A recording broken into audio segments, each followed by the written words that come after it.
It was supposed to be an ordinary morning until a black car pulled up outside a small, worn-down house on a quiet street, and a woman stepped out wearing a coat that cost more than the house behind her. Her hands were shaking. She walked slowly up a cracked path toward an older woman sweeping her porch, and when she finally found the courage to speak, she whispered, "I've been looking for you for 22 years." The woman on the porch froze. Her broom slipped from her fingers and hit the wooden steps with a soft thud. She had no idea that the stranger standing in front of her, dressed like she belonged in a magazine, was the daughter she gave away over 2 decades ago. What she said next would unravel a secret that had quietly shaped two lives, pulled them apart, and somehow, after all these years, brought them right back to the same doorstep. Before I go any further, if stories like this touch something in you, do me a favor and hit that like button, subscribe if you haven't already, and drop a comment telling me where you're watching from. Every story like this deserves to be shared because somewhere out there, someone needs to hear it today. Now let me take you back to where it all began, because to understand that moment on the porch, you have to understand everything that came before it.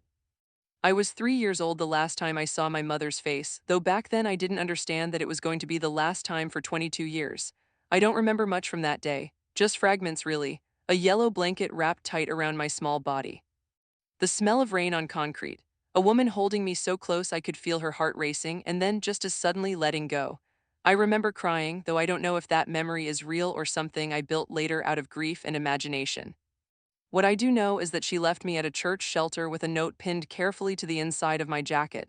It read, "I can't feed her. Please don't let her forget she was loved." That note became the only proof I had that she existed at all.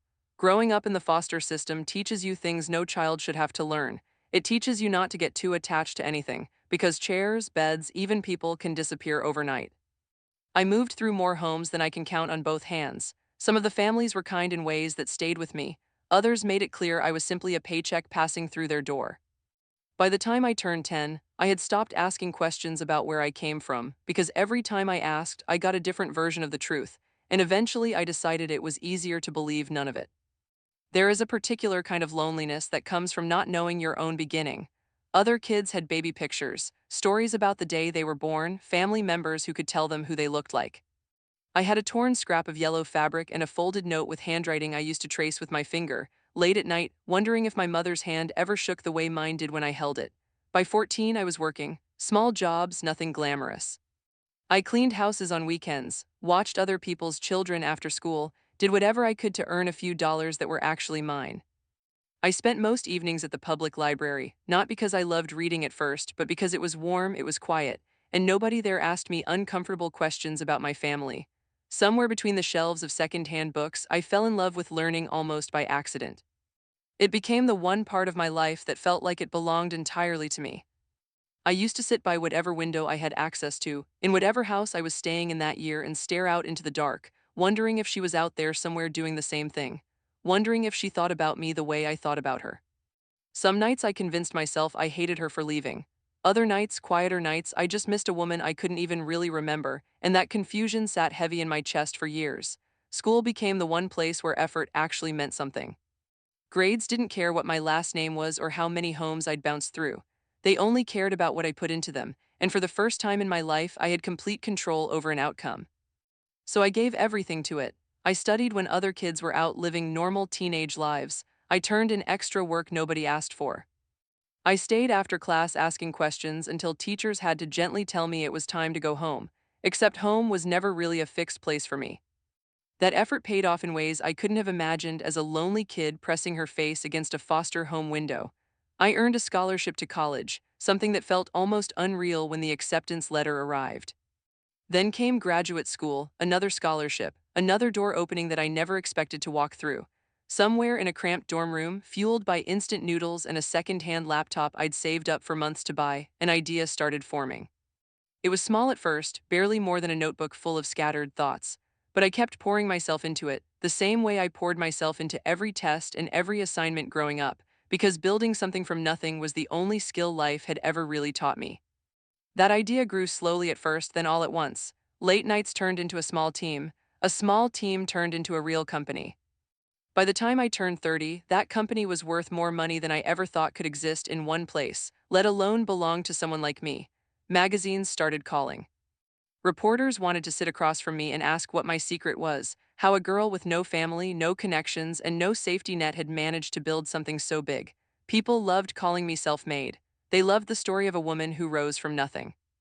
But none of them knew the real story.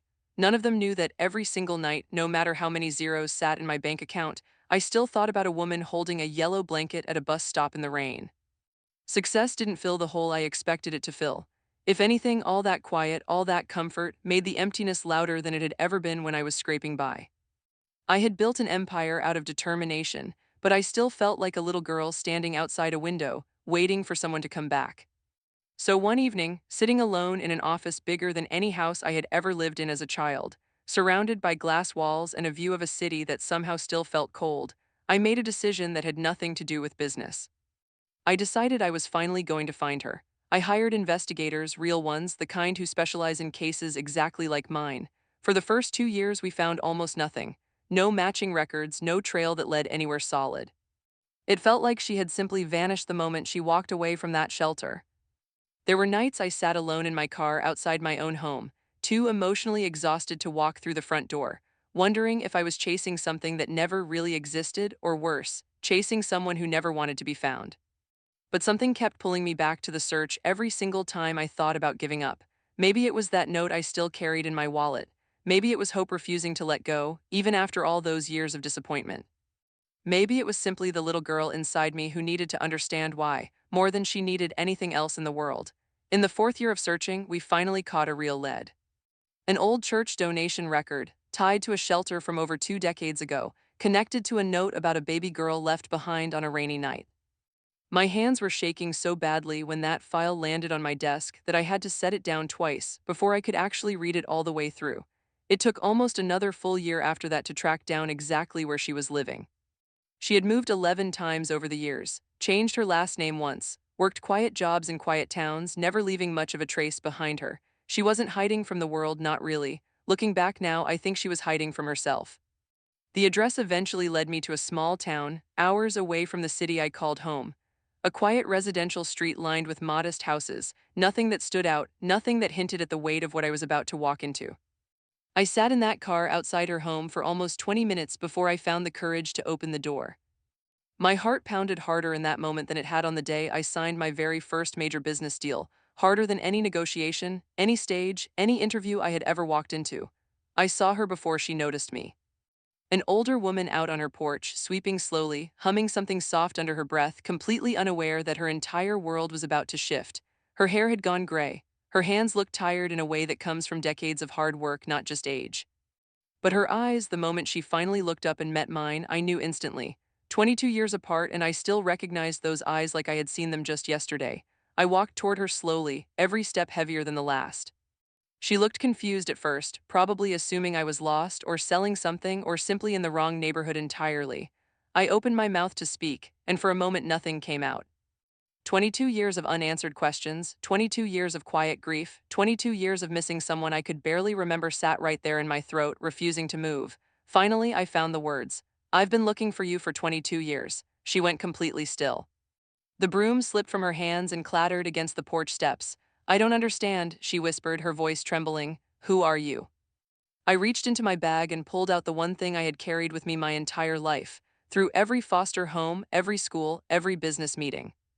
A small, faded scrap of yellow fabric, torn from the blanket she had wrapped me in on the day she let me go. Her hands flew to her mouth the second she saw it. Tears filled her eyes almost instantly, and I watched 22 years of guarded silence crack open right in front of me. "It's me," I said, my own voice breaking. "I'm your daughter." She collapsed onto the porch steps, and I sat down right beside her, holding her hand for the first time in over 2 decades. Through tears that neither of us tried to hide, she finally told me everything. She had been 18 years old when she had me. No family to lean on, no money set aside. The man who was supposed to help raise me had disappeared before I was even born. She worked 3 jobs just to keep the lights on, and even then, some nights that wasn't enough.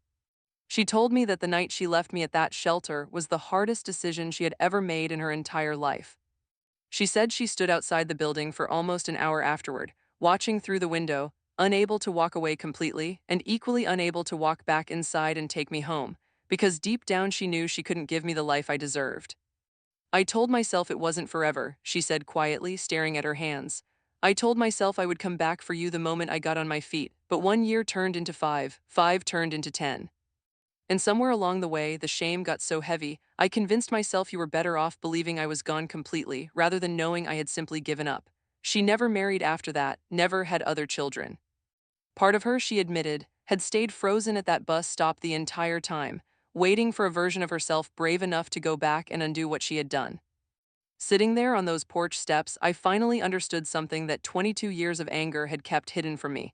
She hadn't let me go because she didn't care. She let me go because she cared too much to watch me suffer right alongside her. That realization didn't erase the years of pain, the nights I spent wondering, the birthdays that passed without a single word, but it softened something in me that had been clenched tight since I was 3 years old. We stayed on that porch until the sun went down completely, talking through years we could never actually get back, but needed to speak about anyway. I told her about the company, about the life I had built, about the little girl who used to stare out foster home windows wondering if she was thought about too. She kept shaking her head in disbelief, saying she could never have imagined the tiny baby she left behind could grow into someone so strong, so capable, so whole despite everything. I told her something I truly believe to this day. You didn't leave me broken, I said. You left me determined. Because somewhere between every closed door and every unanswered question, I had built a version of myself who refused to be defined by absence. A week later, I moved her into a new home, much closer to where I lived. Not because a house could ever buy back the years we lost together, nothing could do that, but because I wanted her to finally rest after a lifetime of working herself into exhaustion just to survive. No more sweeping other people's porches. No more stretching every dollar until it nearly disappeared. I also started something else, something that felt more important than any business deal I had ever closed. A foundation in her name built specifically to help young mothers who feel like giving up their children is their only option. We help with housing, with childcare, with job training, with anything that might stand between another mother and the choice mine once had to make. Because here is what I learned sitting on that porch, holding the hand of a woman I had spent 22 years both resenting and missing. My mother wasn't a bad woman. She was a woman with no support system, no safety net, and no one standing close enough to catch her when everything fell apart. If even one person had been there to help her back then, maybe she never would have had to let me go at all. People ask me all the time what the real secret to my success is. They expect stories about hard work, discipline, timing, opportunity. And while all of that played a part, the honest answer is much simpler than that. A little girl who once felt completely unwanted spent her entire life quietly trying to become someone worth coming back for. I don't regret the years the search took. I don't even regret the pain that came with it, because that pain built the version of me capable of finally giving my mother the kind of life she never had the chance to build for herself. We talk every single day now. 22 years of silence, and somehow we are still finding new things to say to each other, still catching up on a lifetime we missed. If you are watching this and you carry some kind of pain from your own past, a parent who left, a childhood that hurt more than it should have, a piece of yourself that still feels unfinished, I want you to hear this clearly. Your story is not over. Sometimes the very thing that once broke you completely becomes the exact reason you finally rise. If this story moved you even half as much as living it moved me, type yellow blanket down in the comments below so I know it reached you. Share it with someone who needs a reminder today that love doesn't actually disappear. It simply waits quietly for the right moment to come home. And if you want more real, heartfelt stories like this one, make sure you're subscribed, because next week's story might just be the one that changes the way you see your own life completely. Take care of yourself and don't forget to take care of someone else too, because you never know how far a little kindness can travel.